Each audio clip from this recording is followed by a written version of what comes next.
Happy Tuesday, everybody, and welcome into the Gramlich and McLean podcast, presented by Ingles, the official supermarket of Gramlich and McLean. Mac, I'm not sure I've ever been more excited for a non-national championship game than this one between Clemson and Texas. As someone who grew up in Austin, who grew up a Texas fan, who grew up going to Texas games, and of course now is a Clemson grad, I am fired up, Mac. Absolutely fired up. I know you are too. I actually have to address this, KG, because this is a little interesting. And someone brought it to my attention on Twitter. Is this like your lifelong mission? Like, have you been sent by Texas to Clemson knowing this might happen? And like, are you going to give them a bunch of plays and playbooks, signals? Like, are you a double agent? So absolutely not. And it's funny because someone said this to me and I thought it's not even I am 1 billion% rooting for Clemson. Like, yeah. I have grown, these things of your childhood, like Mac, there is a picture of you in a Notre Dame outfit as a baby. It's a terrifying sight. You grow out of these things, right? I mean, some people don't, and that's good. Sure. But no, my allegiances are to the orange and purple. Absolutely. Well, ladies and gentlemen, that's exactly what a double agent would say. You're going to jail, KG. You're done. You're done. We got it, ladies and gentlemen. We got her. Straight to jail.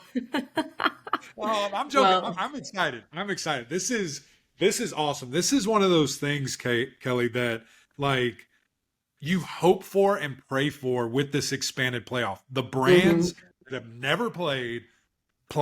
And this is massive and super cool. There's so much, kind of to this and a home game for Texas and going there. Texas it's a hard place to play. It's 1 billion people there. And it's going to be fascinating to see, how does Clemson do that? But I do want to go into a little bit more just of you and this for you. Because again, you grew up going to Texas games. I mean, and your Tigers are now coming, to the place that you grew up watching. So it has to be pretty cool. It's so cool. It's a once in a lifetime thing. And like you said, because Clemson and Texas might never play again, you don't know. And it worked out so well because we switch off every year in Christmas. We either go to Raleigh to see my in-laws or we go to Texas to see my family. And this year happens to be a Texas year. I mean, it was just, I feel like my amazing grandfather who passed a couple years ago was orchestrating this because he, of course, was the diehard Texas fan. And we are using his tickets. So cool. His tickets are still in the family and we're getting to use those. So just cannot wait for that. And just to sit, I mean, my grandpa would have been so excited about this matchup. So it's just really cool. But Mac, you mentioned going to Texas and that place is going to be rocking. I do think it will be. Now, I think the last Texas home game I went to, it was post the Texas A&M divorce because it was a Thanksgiving game and Texas was not playing Texas A&M. I think Texas was playing Texas Tech. So it must have been like 2014 or something. We all went, Grandpa and the cousins. And I'll tell you this. I've always said this. Now, again, this was 10 years ago. Texas Stadium is not that loud. Now, this is... Yes, I know. A terrible thing to say, and some people are going to come for me. Maybe things have changed. They've made, they've added things to the stadium. They've got like a drone show now and all this stuff. But going to Texas games and going to Clemson games, I was like, it's not even really a contest. So we'll see. I'm very interested to see what the environment is in Austin. I feel like for a playoff game, it's going to be very rowdy, but who knows? We'll see, Mac. Well, just had to put that out there. Yeah, you've also never been a part of SEC Texas. Okay, it means more now. This was big. This was very Big 12 Texas. So I don't know. They weren't very good either. Let's be real. That was Longhorn Network. This is SEC, baby. This is important. That's interesting. That's fascinating to know. I'll give you a real. Kind of deal about that because as we kind of are dancing all around, we are both going to this game. Yes. I am so excited. You're going for fandom and for legacy. I'm going to get paid. So I'm happy with Love that. It. Going for work. It's going to be so much fun. I mean, just again, the city of Austin, so much to do, so much great food. I cannot wait. I am very excited. I've been there one time and it was actually when Clemson played A&M we flew into Austin, did some Austin stuff, drove down to Waco, did some Waco stuff, went up. So I've only seen the stadium literally standing in the gate like, let me in. And they wouldn't let us in. So I can't wait. I can't wait. Going to meet Matthew McConaughey. That's like my life mission to do that. He coming in the huddle? Probably not, but he will be on the sideline. I have to assume. I mean, I will walk to him. I will go find him. No problem. So, Matthew, if you're watching this, I know he's a big time follower of the show. Just be on the lookout for a big bald guy coming to you. So can't wait for that. And then, like, who else is going to be here? This is Texas is it's a big deal. It's a big brand, and I'm excited to see who all is maybe going to be around, and just to see this spectacle, the first ever kind of iteration of this playoff. So all those different things, I'm juiced up about a ton. Mac, without a doubt. And we're going to get into this game. We also have a very special guest in Peter Woods, the Peter Woods, joining us to preview the game. Yeah, I thought he gave us some great insight, Mac. And, you talk about kind of people showing up. This is my last thing on this, then we'll get to the game. Do you remember it was the Ohio State game at the Cotton Bowl a couple years ago?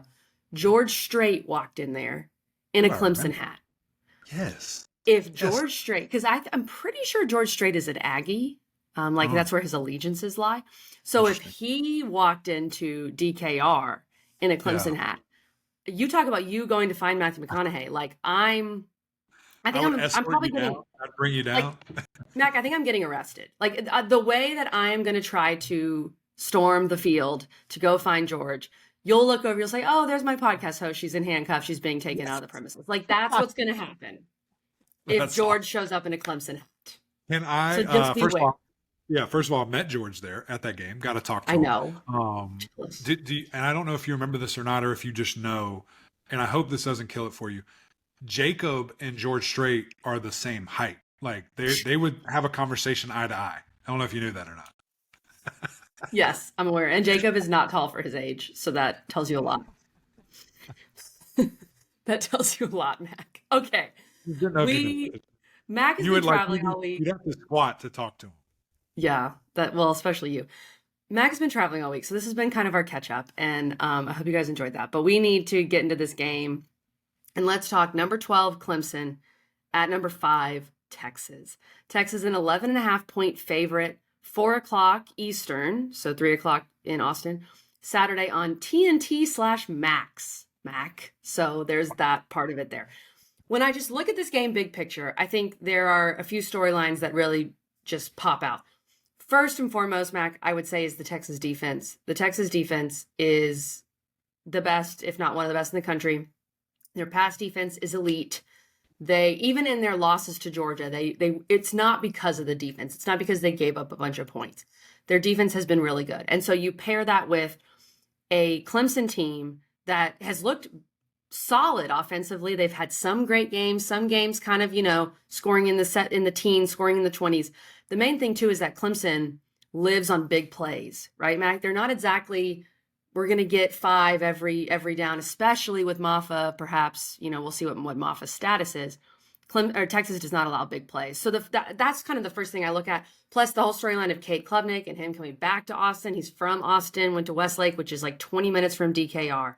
Like that whole storyline is fascinating. So the Texas defense versus the Clemson offense is a big one for me. Yeah, KG. I mean, there's a lot of stuff, right? There's a lot of intriguing matchups and different ways that you look at the game, different ways you dissect the game. But to me, wanting to start with probably the most important, and I hate to put it on, any one player's shoulders, but really you look at Cade Klubnik versus this Texas defense, specifically the pass defense. I mean, these guys are good. Number 1 in the country when you look at the passing defense, the things that they've been able to allow. Tim Beret just tweeted out that they're number 1 in the country in regards to touchdowns allowed. They've only somehow allowed 4 touchdowns through the air. That's crazy. That's absolutely crazy. When you look at it, and just the defense overall, you could argue that they are the best in the country. But when I look at who they've played and I look at some of these numbers, to me, it might be a little inflated. And I get it. They're in the SEC. They play a gauntlet every week, right? Here's the deal. We've been bashing Texas's schedule all year long. They have played a ranked team twice. They lost to both times. Now, I know that was Georgia, is what it is. You could sit here and say that about Clemson. Clemson has a ranked win. They won in the championship. They have a championship. Things of that nature. And so when you look at their defense, KG, and Texas, who they have played, the average offense that they play all year long is 80th in the country. Clemson is 7th. This will by far and away be the best offense Texas has seen all year long. Cade Klubnik is third in the country in touchdowns thrown with 33. He also has the least amount of interceptions of anybody in the top 10. And so this guy takes care of the football, pushes it into the end zone, really makes it happen. So this is what I'm fascinated to see, because we do have a massive body of work from Texas where you think you know, and you're like, this is it. This is who they are. This is their elite. But then you kind of dig into it and you're like, maybe they're not, and so I'm fascinated to see that aspect, KG, and how does Clemson operate offensively against those guys?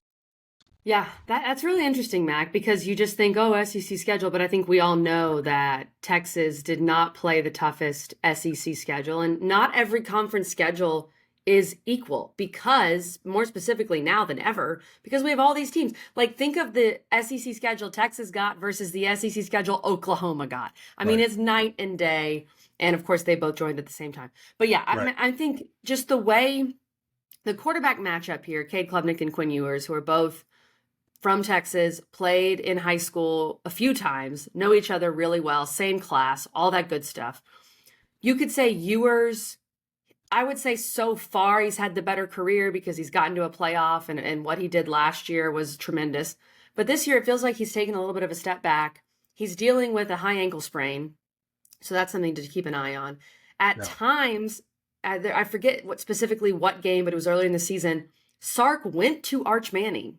Right. And then put Ewers back in the second half. They've used Arch in some different ways. Of course, Ewers had the 2 picks against Georgia. He hasn't played well against Georgia. The biggest thing with Ewers is when you heat him up, when he is under pressure, he struggles. His completion percentage versus pressure is just 50%. His yards per attempt is 5.9 when being pressured. His overall yards per attempt is like 8.7. So it's just a completely different quarterback.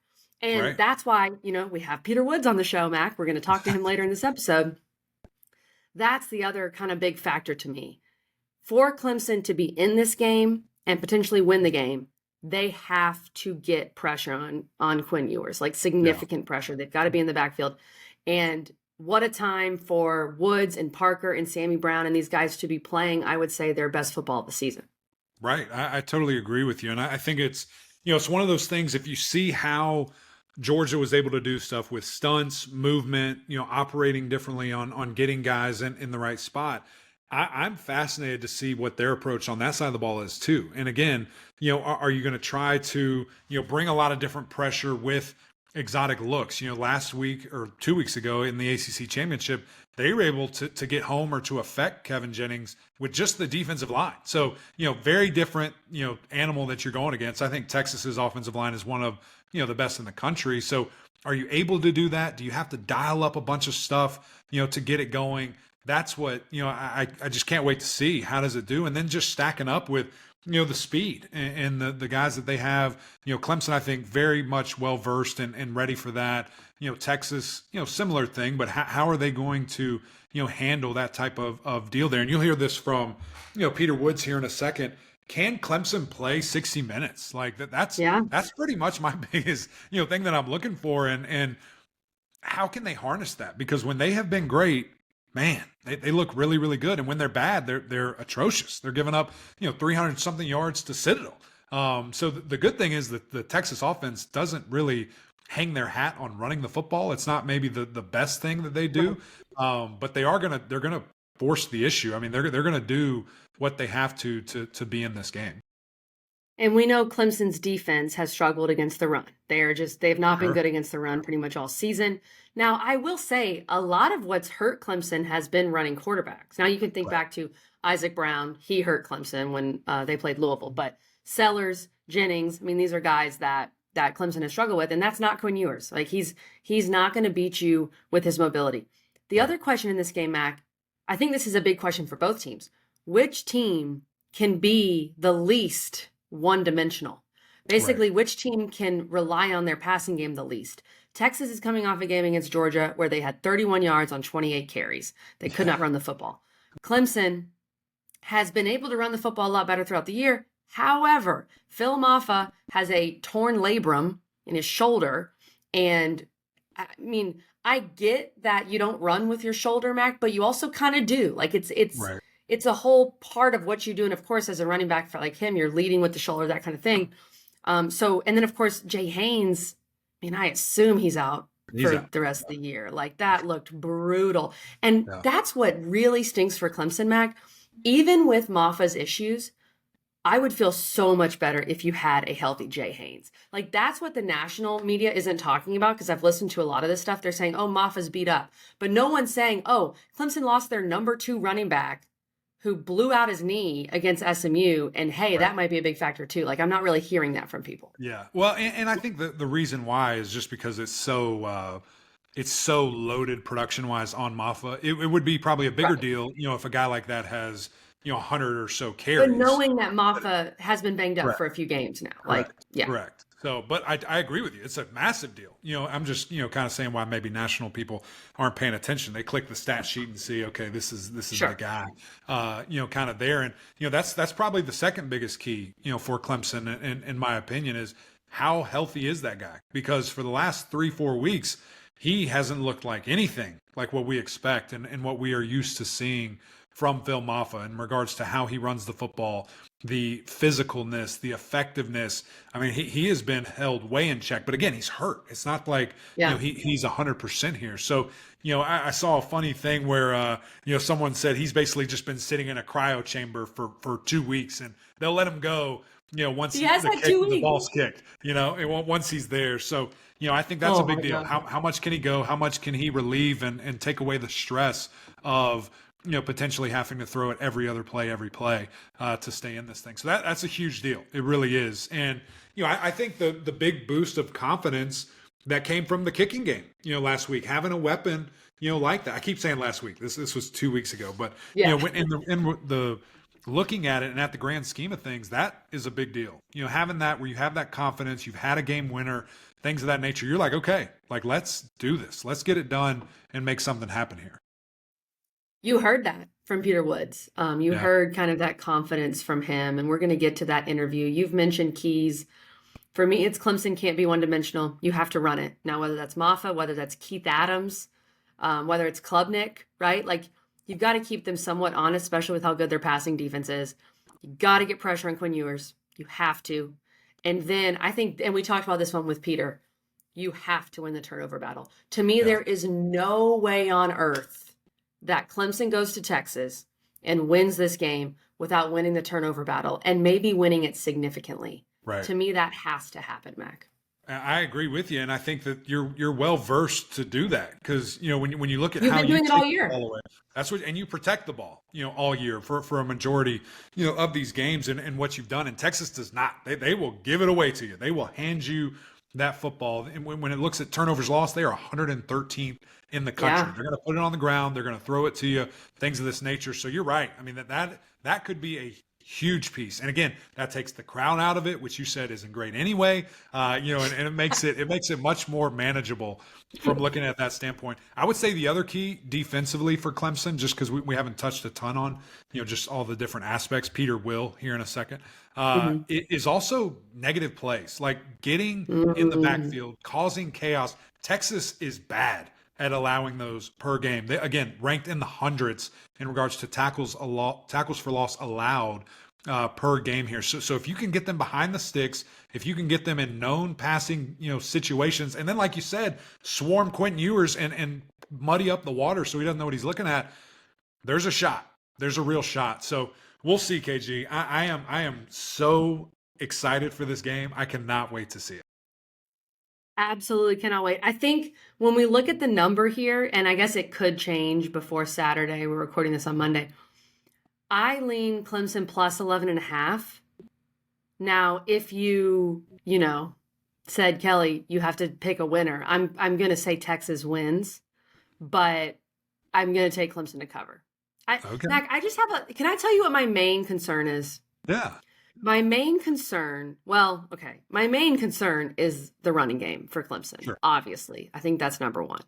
But one of my bigger concerns is it feels like, especially against SMU, Clemson And even against South Carolina, Clemson has lived on big plays. Like they Right. aren't really putting together drives. It's more, oh, 45 bomb to Wesco. And it's ironic because we complained about that for the last 3 years. Where are the big plays? So I very much understand that. But Texas does not give up explosive plays. Like they Right. just don't. So I guess that's my biggest concern. Clemson being able to be explosive enough against Texas. Yeah. And again, I think and again, I'm a homer. I get it. I played there. If this was another team, would I think the same way? Probably, because it's just facts. They have not played explosive teams. They have not played anything like what they're Mac about to do. Vanderbilt. For sure. For sure. They haven't seen it, and does that translate? Who knows? Are they that good? And it's just schedule is what it is? Maybe, but they haven't seen a monster like they're about to with Clemson. And you could say the same thing about the Clemson offense and seeing the number one defense in the country. So I think Yeah. something's got to give there. Something's got to give. And, I've seen these guys up close enough with Clemson. Obviously, I know what the culture and the kind of what it's built on. I just have a feeling, KG. I think Clemson gets this done. I really do. So I'm not only Really? points, but give me some money line, which I need to go find somewhere because I'm sure that's some good numbers that Yeah. I can get in there and make it happen. So anyway, I can't wait. It's going to be a ton of fun. This is a massive, massive matchup. And really for both teams moving forward, this is going to be a huge deal. Dude, cannot wait. Look for us on TV. Mac will be literally hanging out with Matthew McConaughey, and Can't wait. I'll be somewhere in the stands. I'll be the person in orange, right? Okay. So let's get to, first of all, Mac, a message from our great friends over at Ingles. They are the absolute best. I'm going to miss them when I'm in Texas. Mac, of course, I know you will as well. The first stop when you get back to the Carolinas will be Always. Ingles. That's all we do. Absolutely, without a doubt. So let's get to a message from Ingles, and then let's get to Peter Woods. Did you know that Ingles sells more organics than any other store? Or that they run their own dairy? Or that they only serve USDA choice and prime meat? Did you know that they have more local craft beer than any place else? Or that they have energy smart stores? Or that they professionally slice and package imported cheese from Europe? Did you know about their giant international aisle, local farm partnerships, curbside pickup, wine department? Or that they donate 3,956 meals a day to local food banks? Well, now you do. It's all in the bag. Ingles, low prices, love the savings. Peter Woods, my man, great to see you, brother. We were just chopping it up a little bit, and you said, hey, we're getting ready for this playoff. It's game time. Yeah. The Clemson Tigers are back, and they're in this thing, and I think everybody's excited to see what you guys can do. What has this last week or so been like for you, just knowing, hey, we're back, we've got a chance, let's go win a national championship? What's the mindset been? It's just been exciting. You look at the way that we prepare and the way that we've been practicing, these past couple weeks leading up to this week, you wouldn't be able to tell that we're on week 15 or 16 or whatever it is. Just, starts getting on you and your brain starts kind of losing brain cells, as you like to say. But, we haven't really seen much of that because, this is something that we're about to get ready to do that a lot of us haven't done before. And so we're just super excited to just be here. Yeah, that's a great point, Peter. Well, let's go back for a second to the SMU win and to Hoosier's kick. Can you talk me through just what you were thinking and how excited you were when that thing went through? Yeah, well, I knew if we did our job up front, he was going to make the kick because he makes stuff like that all the time in practice. And so it was just, just making sure we got everybody blocked up and make sure that him and Clay were able to execute their part of the job. But I was in no doubt. If I knew we got in field goal range, whatever that range is, because we still haven't figured out what his actual range is. But I knew when we got in field goal range that he was going to make it. So It was fun to see. And again, having that ability, having a weapon like that, it's just cool. And it was very NFL-like, when you look at Tom Brady and all the Super Bowls he has, and you look at some of his playoff runs, hey, I just have to get us in position, and my kicker's going to do the rest. So I think that's a huge confidence boost to you guys and what you're moving forward. Just kind of going back to the run and to the ability right now, I've spoken to many NFL guys, because we've never had this before, right? We've had a one-game playoff. We've never had a 12-team playoff where there's multiple things and there's different ways to get in. I mean, you guys have not 3 losses, 9 wins, and you're in. And you're able to make this thing happen.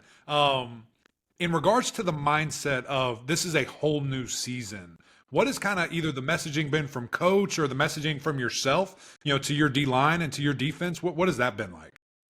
It's been pretty much the same thing all around. Doesn't really matter what we did great. Doesn't really matter what we did bad. In the regular season, it's a season of its own, and it's kind of just like kind of attacking it as such. When you come out of the season, you're fresh, you're ready to go, you're excited. It's like, what's gonna happen? Let's just put our best foot forward. That's kind of like the mindset that we got going into the playoff. It's a complete season of its own, and we're looking to go undefeated. And what has been the prep from a standpoint of you get kind of 2 weeks to prep for this game, not just a typical 1 week, and that's what you had for Yeah. SMU, even though that was a postseason game, quote unquote. So how has the prep looked from that perspective? Right. So obviously it'll start like mental, just making sure that you understand your opponent and understand what your assignment is. And I think that's something that, that you want to get into earlier in the week, but we had another week to do that as so did Texas. And so that's just kind of what we've got into so far. And then you just kind of start adding like the physical part of it of everyday football practice. And so that week was really good for us. Yeah, I have to think it can be quite an advantage to have that extra time for an opponent, Right. almost like a bye week going into, whoever. So it'll be fascinating to just see how does that come up, how does that play a difference maker, things of that nature. Before we do get into a little bit of Texas, because you guys have had a week to prepare for them, I want to focus on this defense and just what you guys have been able to do. Man, it seems like different parts of the year, there's been flashes of brilliance where you're just like, okay, this is the number one defense in the country. Then there's other times where maybe that doesn't quite show up. And I've heard Coach say it. I've heard Barrett say it yourself, I'm sure. How can this team, get to that final form or play, their best ball for a full 60 minutes? What would that look like and what would it take? Yeah, and we talked about it. We know that we haven't played our best 4 quarters, and it's just all about being complimentary of the offense and special teams. We've seen it when 3 of our phases are clicking, whether it's for a quarter or a half. I mean, it's insane. It's almost unstoppable. So just making sure that we have like that camaraderie as a team, just to, play for something big in yourself, play for a while. You know what I'm saying? When it gets hard, gets tough at the end of the games, it's just the persistence to finish is something that helps with complimentary football when you're in tough games, 4 quarter games, and 60-minute situations or however long. So that's something that we're all actively working on and just trying to be closer as a team, and that'll carry on to those tough situations. And what's interesting too is Texas is coming off a loss, right? They lost to Georgia for the second time. You guys are coming off a win, a momentum win where you got probably, I would say, your best win of the season, of course, in crazy fashion. But Yeah. from a confidence standpoint, what does that do for your entire locker room to be going into this playoff with a big win? Definitely, we're very confident, coming off a win. But if I know a lot about that Texas program, and I know that Coach Sark is going to have his guys ready, and they're not going to let another loss beat them, from a mental aspect. So I expect Texas is best, and I know that they're a great team. So I'm excited to see. No When question. you That's say, where we are. hold on, Mac, I got to add on to this. When you say I know a lot about that Texas program, tell me more. What do you know? What do you know about Texas? I mean, they've been successful in doing what they've been doing all year, and that wasn't the first game that they lost. And you saw when they lost the game earlier in the season to Georgia, and they came back and they bounced back and got everything right, so that they didn't let that loss beat them again. And so, just we're not thinking Texas lost the game. We got them while they're down, kick them while they're down. I expect their best this upcoming game. Yeah, no doubt. That makes a lot of sense. I'm going to let KG ask about TJ Parker because he's been on a Yeah. tear and it's been really fun to Yeah, man. watch. But I'm going to actually go Yeah, back a man. level. I'm gonna go back a level and start with the young freshman, Sammy Brown, because you were in a very similar position last year. You and TJ, funny enough. Were your young freshmen and a lot was asked from you and you delivered and you were able to really step up to the plate. What have you seen from Sammy? And just again, you just did it. You just had this experience. What do you have to kind of do as a freshman to have this type of impact that he's able to have this season? Man, he just came in and you just got it like that. He was just one of those guys who came in and you kind of knew that he was going to be able to help us from a physical aspect, and then obviously playing linebacker at the power forward level is not an easy task mentally, and he came in and he crushed it, and so y'all are kind of getting to see the products of that now, what he's doing on the field and some of the stats and crazy things that he's doing. I think he had 14, 15 tackles or something last game, which is insane. But, kid just wants it, man. And I really appreciate him. It makes me play harder, for a guy like that because, what I'm saying, and just a young guy, but, don't really say a whole bunch, but that speaks a lot of volumes, man. It helps with leadership too. Is there a piece of his game that maybe surprised you, just how young he is, whether that is mental or the physical side or any piece in between? I think it was just like mental maturity. You know what I'm saying? Like he's a leader. You know what I'm saying? Naturally born leader, and you see it in his actions, the way that he practices, the way that he goes about taking care of his body, the way that he goes about attacking the weight room, all stuff like that is stuff that people don't necessarily see in people that young coming into a program this big. A lot of people think they come in and they want to wait their turn, but he never really had that mindset. He had the mindset to come in and help us early, and he's really been a great help for us.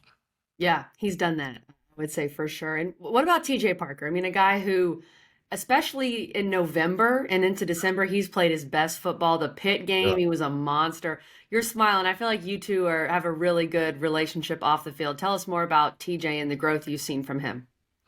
Man, I'm just super proud of him, man. It's just the days that people just never saw, putting in countless hours with him. It just feels so good to be able to see that come to fruition for him and just come to light so everybody can see it. And I mean, I know all the things that he did to be able to get to this moment where he is, and breaking Clemson records and stuff. It's just unreal.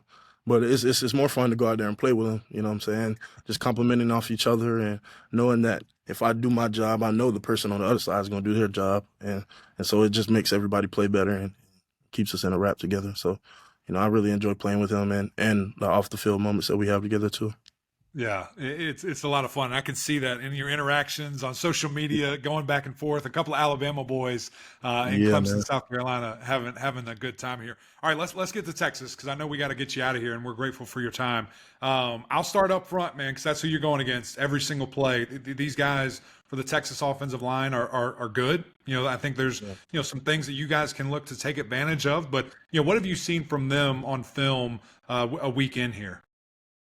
A weekend, Texas O-line, they're really good. They're one of the strengths of their team, very big guys, kind of maulers, you know what I'm saying? They like to finish plays, and they play very aggressively. And I think that, will be a good matchup for them because, their strength of their offense, as I see it, is their offensive line. And I think that'll be a great matchup for us. We know Quinn Ewers obviously is a great quarterback, and you guys have faced some really good ones. I mean, Kevin Jennings and Lenoris Sellers back-to-back is probably the toughest back-to-back QBs that most teams have had to face all year. But Ewers, of course, not as mobile. So how do you guys attack that from a game plan perspective? You're so used to playing these two really mobile guys in these previous weeks. Now he's a little less mobile. Is that something that y'all have talked about? And just from a game plan perspective, what changes there?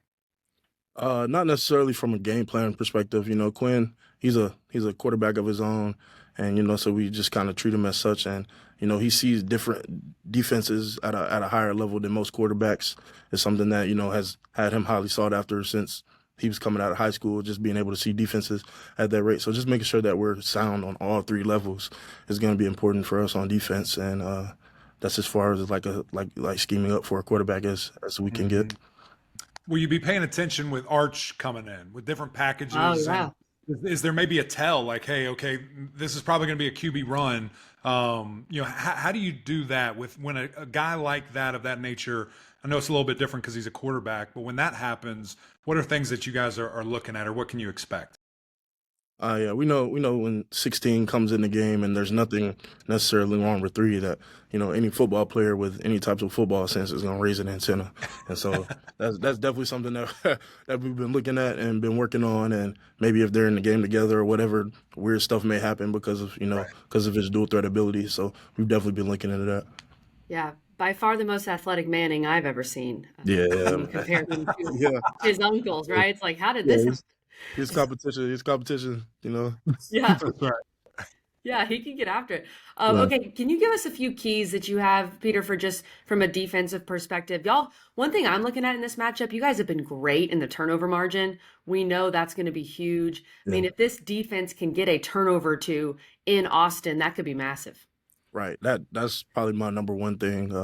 Being able to get turnovers and force turnovers. Stopping the run is a big thing that we have to do to win this game, and winning the line of scrimmage is definitely one thing. And 3 levels of communication. I think those are probably the most important 4 things I just named. Yeah. So I guess you could say keys if you're looking for keys to winning this game. Yeah. Communication being one of the biggest ones. Obviously, it's an away game, so it'll be a little bit easier to communicate from a defensive standpoint, but that should be all the more reason that we play better and play together. Right. How about that? Easier to communicate because if you're home, your fans are going berserk. Only the real ones understand. Yeah, been through it before. I'm trying to tell you. That's right. That's actually hilarious to think about. No one thinks about the poor defensive guys, right? The stands are going crazy. You love when it's wild, but you're like, what? Like, what you say? Trying to read lips and things of that nature. I get it. All right, last 100%. One for you, man. Again, super grateful for your time, Peter. Yes, sir. Why is Clemson built to go on a run, or how is Clemson built to go on a run here and potentially win a national championship? Yeah, a couple things. Obviously it's in our blood. It's what we've done around here for a long time. But one thing that people aren't taking into account for this team this year is it's a group of guys who have never done it before. And so not only do we have that in us, but we have that hunger in us too, because, we're trying to do something that none of us have ever done. I think a lot of people don't account for that. A lot of people look at like the lineage of Clemson football and think about all the great national championships that Coach Sweeney and some of the coaching staff have won, but we ain't done that yet. So, yeah, we still trying to dip our toe in the water and get our feet wet. And that's something that we bring to the table that, a lot of people don't really account for is our hunger, because we haven't been there before. Yeah, I love it, man. Well, hey, good luck. We're excited. We'll both be there. Can't wait to see you in person. Yes, and let's go get after it, man. Appreciate your time. Yes, sir. Appreciate y'all.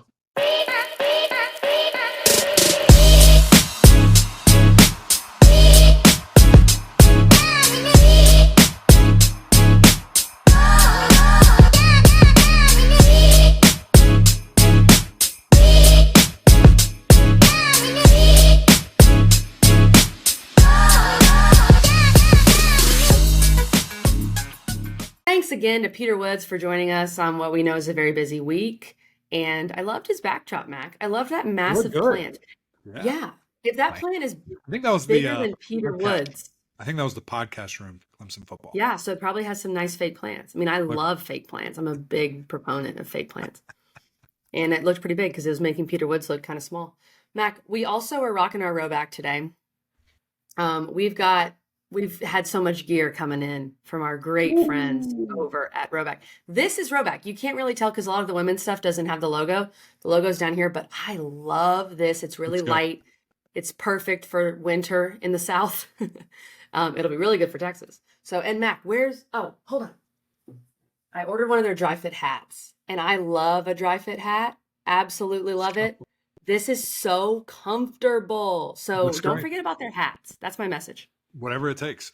Here's the deal. I finally got in my big, kind of package of stuff as well. And it's amazing. It really is. I got to tell you, the fit, like the size, the material stretches really well. Some stuff doesn't, normally, but this stuff is really good. It's super versatile. I just wore it all on plane trips in Las Vegas, coming back, super, super comfy.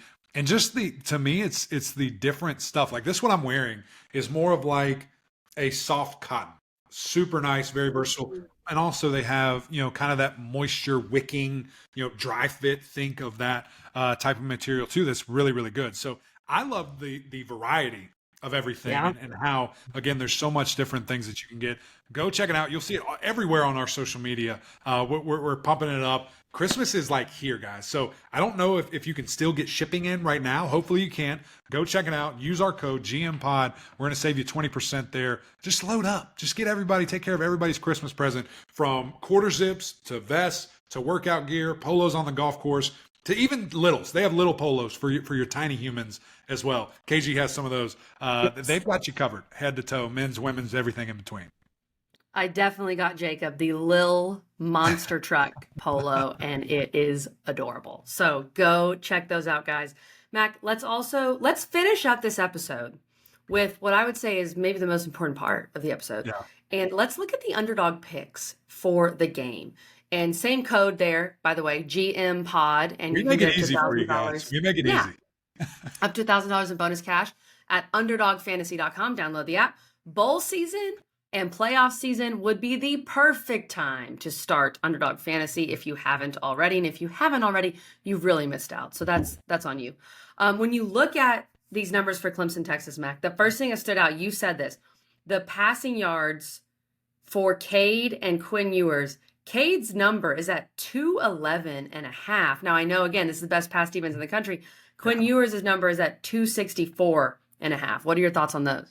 I was shocked when I saw how low it was. And again, I'm so conflicted. Like, is it real? Is this defense as good as, obviously the numbers say, or is there some fluff in there? Is there a little fluctuation? And it's going to be fun to see. It's going to be fun to tell and just to see what they're able to do. But I have to think you go higher there. I think this game is going to ride on Cade Klubnik's shoulders, and he's home. He's in Austin, Texas.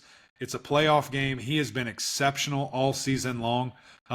When you look at his numbers, when you look at how he's willed this team, coming off of the confidence from an ACC championship walk-off win, I think there's some juice there. I think you take the over there.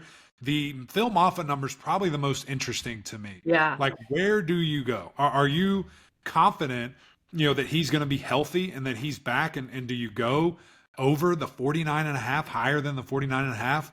I don't know. I mean, it hasn't historically in these last month been great. So maybe that's something that you kind of eye on. Bryant Wesco, again, another guy that just exploded. He's home in his home state. Again, I don't think it's necessarily close, but home state and things of that nature. Does a guy like him have that extra motivation? Does he go off? So there's some great picks. There's a lot of picks, which is awesome. You can really go anywhere you want with this thing and see, make some money here. Here's where I'm leaning. I just looked at it initially. I'll probably wait till I submit them. Klubnik higher than 211.5 passing yards. That number just seems really low. Brenningstool higher than 26.5 receiving yards. That number is also very low. Yeah. I think these corners are so good for Texas. I think you could see a lot of Brenningstool. He is an athlete that I believe can really translate against this defense. I like Quintravion Wisner, the running back for Texas. I like him scoring a touchdown. So did higher than 0.5 rushing and receiving. And then the one that I'm curious about that I don't know what to do, Mac, is Nolan Hooser. Higher than 1.5 field goals made.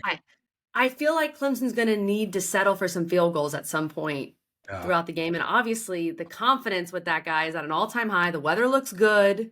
Yeah. I'm leaning that way, which is something I never thought I'd be doing this season. Yeah, especially that's here. where I'm leaning right now. So I love that. I also love that you just mentioned weather. I need to look at the weather so I can pack to get ready to go to this game. Guys. The biggest thing is that you need to know this playoff game will be by far the warmest of any of the first round playoff games because you've got Ohio State, Notre Dame, and it's going to be so cold. So Texas, I think it's going to be 55. Like you're going to be good. Right. Perfect. Shout out to Eddie Royal, going to be in the middle of Penn State freezing. Maybe it's snowing. Who knows? We'll talk about that more on Thursday. We've got SMU Penn State breakdown. Some great SMU guests. You guys aren't going to want to miss it. Check us out. We're going to break all that game down. But big shout out to Peter Woods, Ross Taylor, making it happen, getting it on here. And, of course, all of our great partners. We're very grateful for them. And we're grateful for you, America. Thank you. Always tuning in. Appreciate your help. All of America, KG. Jump in the comments. Let us know what you think. Where are you at with this Texas defense? Are you buying it? Are you selling it? Clemson offense, again, we've seen a bunch of inconsistencies from this Clemson team, but it's the playoffs. Whole new year. We'll see what happens. Appreciate you guys always tuning in. Go subscribe. Jump in the comments. And, of course, on SiriusXM and Apple Podcasts, we appreciate you guys always. But until next time, we'll see y'all.